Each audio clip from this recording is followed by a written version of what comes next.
अब तनुज पुनिया भैया संभावित प्रत्याशी माने जा रहे हैं, दौड़ भाग कर रहे हैं। इनके साथ क्या होगा क्या नहीं होगा भैया, यह हर चुनाव में देखने को मिल जाता है। अब आगे क्या होगा ये तो वक्त बताएगा, टिकट मिली कि ना मिले पहले यही फाइनल हो। लेकिन बात कर लेते हैं बीजेपी की। लोकसभा चुनाव 2024 को लेकर के तैयारियां काफी ज्यादा तेजी से चलने की रस्साकसी देखने को मिल रही है। अब बीजेपी के नेता भैया मोदी जी के नाम पर वोट मांगना शुरू कर दी ना, विकास कार्य गिना रहे हैं। जौन गली से गुजरत है भैया वहां पर कितना विकास हुआ ये लोग भली भांति जानत, हम टीका टिप्पणी नहीं करेंगे। लेकिन मोदी जी का मैजिक ऐसा है कि हर कोई भैया उनका वोट दिए खातिर बिल्कुल व्याकुल रहती है। और मोदी जी के दीवाने बाराबंकी में बहुत सारे बैठे हैं।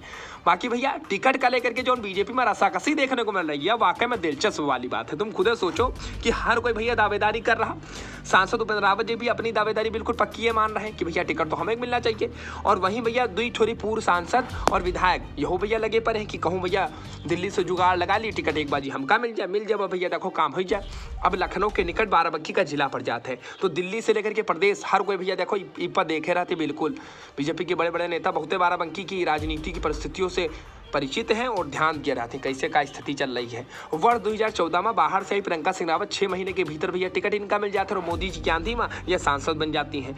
4,54,214 वोट लगभग इनको मिलते हैं। वर्ष 2019 का जब लोकसभा चुनाव आता है तब प्रियंका सिंह रावत जी का टिकट कट जाता है। इनका टिकट कटत है और इनके भैया जो समर्थक रहे वह उपेंद्र रावत का बहुत विरोध भी करती हैं। सबका लगता है कि उपेंद्र चुनाव न जीते हैं, काहे के लिए बीजेपी में गुटबाजी रहे और प्रियंका के समर्थक सब बकायदा विरोध कर रहे थे। लेकिन उनके बावजूद मोदी जी का जादू चला, उपेंद्र भैया चुनाव जीत जाते हैं और उल्टा प्रियंका सिंह रावत जी से ज्यादा वोट लेकर के आवती हैं।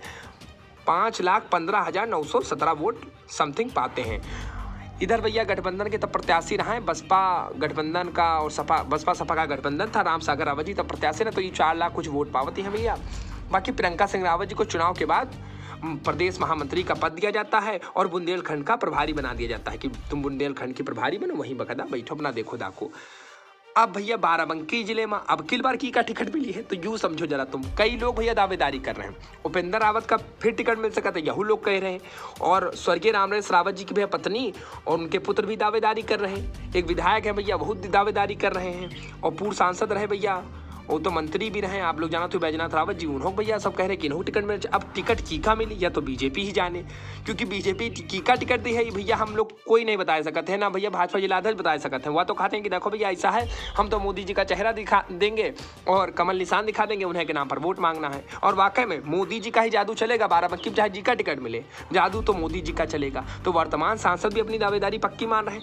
अब टिकट कीका मिली है कुछ नहीं कहा जा सकता है। लेकिन तुम सोचो जरा भैया, जब बाहर से आकर के प्रियंका सिंह रावत जी चुनाव जीत सकती हैं, जयपुर के विधायक रहे उपेंद्र रावत जी को सांसद बनाया जा सकता है और उनको भी वोट भैया बहुत बढ़ चढ़ कर मिला, तो अब की बार पता नहीं कितने का वोट मिल सकते हैं। और की का टिकट मिल जाए यहू कुछ नहीं कहा जा सकता, कुछ नहीं कहा जा सकता कि की का टिकट का मिले। कभी कदार ऐसा होता है कि हम लोग जो नहीं सोचते वो भी हो जाता है, तो कुछ नहीं कहा जा सकता की का टिकट मिले। बाकी भैया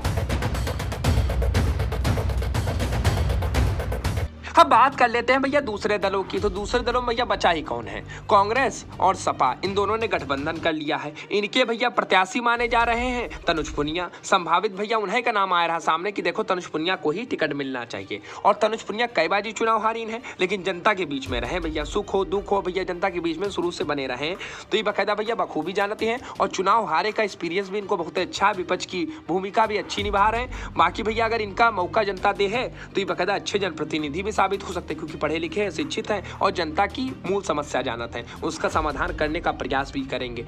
अभी तो वक्त बताएगा कि भैया देखो गठबंधन कांग्रेस के प्रत्याशी जो भी होंगे उसको किसको टिकट मिलता है, तनुज को मिलता है या किसी और को मिलता है, तो वक्त बताएगा। लेकिन कब का हो जाए भी कुछ नहीं कहा जा सकता है। और तनुज भी बेचारे भैया अच्छे आदमी हैं, प्रयास करें, लेकिन इनके आसपास ऐसे लोग रहते हैं, चलो जैसे भी है ठीक है, मोटिवेट करे रहते हैं। बाकी हम ज़्यादा टिकट टिप्पणी पर नहीं करेंगे। वीडियो अच्छी लगी तो कमेंट कर देना, चैनल को सब्सक्राइब कर लेना, शम्मा सहजी को इस पर मिलेगी तो बेल आइकन जरूर दबा देना। और आप हमारी बातों से कितना सहमत हो अब ये भी बकायदा कमेंट करके बता देना। और का बाकी वीडियो शेयर कर डालो आसपास के लोगों को। और तुम समझो जरा भैया खेला होने वाला बाराबंकी में।